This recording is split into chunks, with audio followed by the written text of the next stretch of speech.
How are you all doing this morning? Are you tired of the rain yet? I think perhaps I would choose rainy and warm over icy and frigid for sure. Last week was a little much. For me, by the end of the week, we were pretty tired and exhausted, to say the least. But anyway, we moved my goslings outside yesterday. They're doing okay, and we're hatching some more chicks out today. I'm hoping for about 17 total. We'll see. Still got some in the incubator that are hatching out. I've got about 13, I believe, already in the brooder, doing fine. And they will be available for sale here in a couple days. I like to make sure that everybody's thriving and doing okay before they go to their new homes. So, good morning, Taco.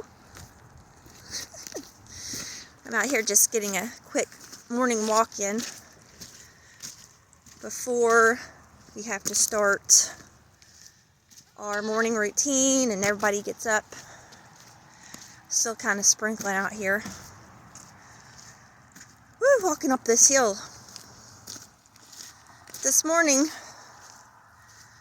I wanted to, there's the gang.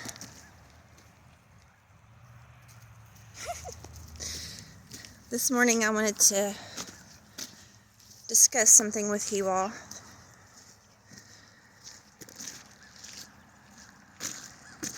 Now, you see my fence? I've actually got one on both sides of our driveway.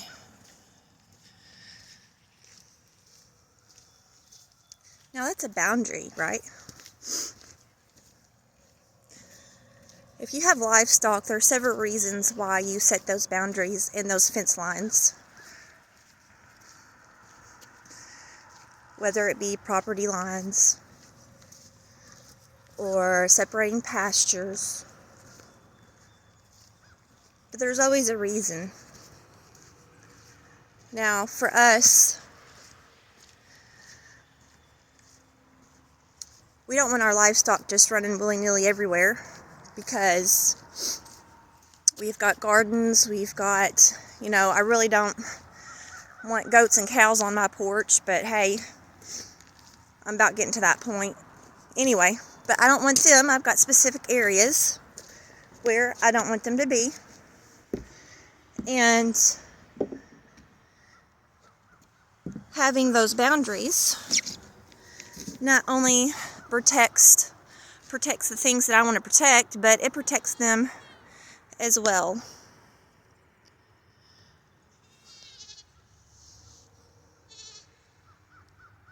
Now, also have, everybody has property lines, that you get surveyed. Those boundaries, again. I've got a door in my house that I lock every single night or whenever we leave. What other boundaries can you think of? Now, there are physical boundaries, and there's also figurative boundaries. Example, like with relationships with other people. I don't invite just anybody onto my property. I had one situation where I had a family member call me and cuss me out. And then she went on to say, well, why don't you just invite me up to your house so we can talk about this?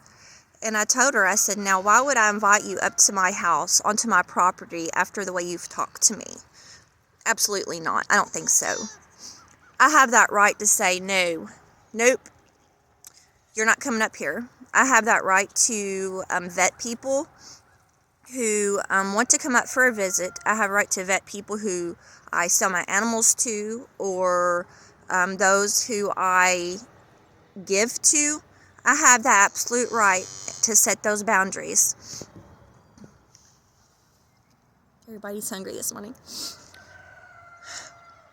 With that being said, You have a right to protect what is yours. You have a right to protect your property. You have a right to protect your home. You have a right to protect your children. You have a right to protect your marriage. You have a right to protect your resources. And you may disagree with me on this, but you absolutely have a right to say no to those that you do not want to give to. You have that right. You have that right to say, not this time, I'm sorry. Or, my family comes first at this point. And so I'm just using my family example because that's what I have. So when I chose to homeschool, that was my choice to protect my children. Right now, on the other side of some of these issues that have popped up the past couple of years, people are starting to realize they have a right to protect their children from what they're being taught, from outside influences, maybe other situations that they are in. They absolutely have that right to protect their children. Now, for a long time, I was told that I did not have that right, that I was sheltering my children, and that they would never be able to function in the real world when I was protecting them. But again, I like to think of my children as growing up in a greenhouse where absolutely I get to shield them from outside influences that may impact their growth. Absolutely have the right to make sure that they are being nurtured and thriving and responsible before I decide to put them out in the real world. That I'm discipling them in Christ so they can be in the world and not of the world. That's my right as a parent, is to protect my children. I have a right to protect what is mine. And in the end, that's what drives me to do a lot of what I do around here, is protection. I'm a pretty defensive mama bear. I'm a pretty defensive wife, and I'm a pretty defensive property owner, livestock manager. I'm pretty defensive and will protect what's mine. Without question. Right now, there seems to be an agenda and a push to make you believe that you don't have the right to protect what's yours, when you absolutely and positively do. Take, for example, what's happening at the southern border. What's going on down there is despicable to me. We have a country and we have an administration, presidential administration, that want to dissolve any boundaries that this country has. And they're doing that for a number of reasons. And I'll let you figure out those reasons. But I'm here to tell you that you need to figure out what is driving you to do what you're doing. Because around here, it's not just hobby. We don't just do things for hobbies. We don't raise animals for hobbies, for fun, which... it's fun. It's part of it. You know, I'm interested in here and there, and Vance is interested in here and there and things. But here's the thing. That's not what's driving me. What's driving me is protecting and providing for those that I love around me. Yep. On the outside, all this may look fun and may be one of your biggest dreams. But I tell you what, if you decide to have this lifestyle, you need to figure out what's driving you.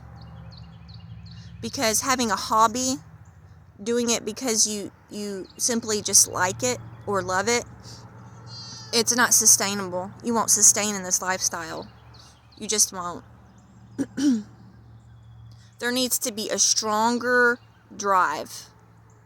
And a lot of times I think that stronger drive comes from the fact that people are wanting to protect what they have. And again, you have that right to vet and decide who you give your resources to. You have that right. You have that right to tell somebody no when they ask to be invited on your property and you perceive them as being malicious or dishonest in their advances. You have that right to say no.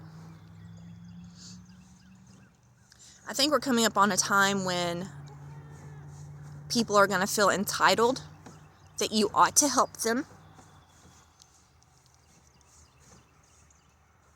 And I want you to keep that this idea in the back of your mind, okay? That you don't have to help everybody that asks of you, okay? And this is my reasoning, is that if I start helping everybody that asks of me,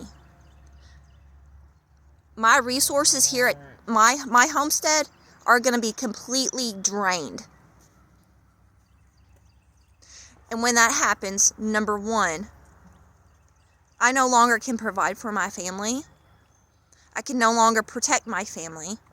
I can no longer serve those that are brothers and sisters. I can't. And then I can no longer, in the future, help anybody else. Okay? So no, you do not have to give to anybody and everybody that asks of you. You have a right to protect your boundaries, to protect your resources, to protect your relationships, to protect your family. You have those rights.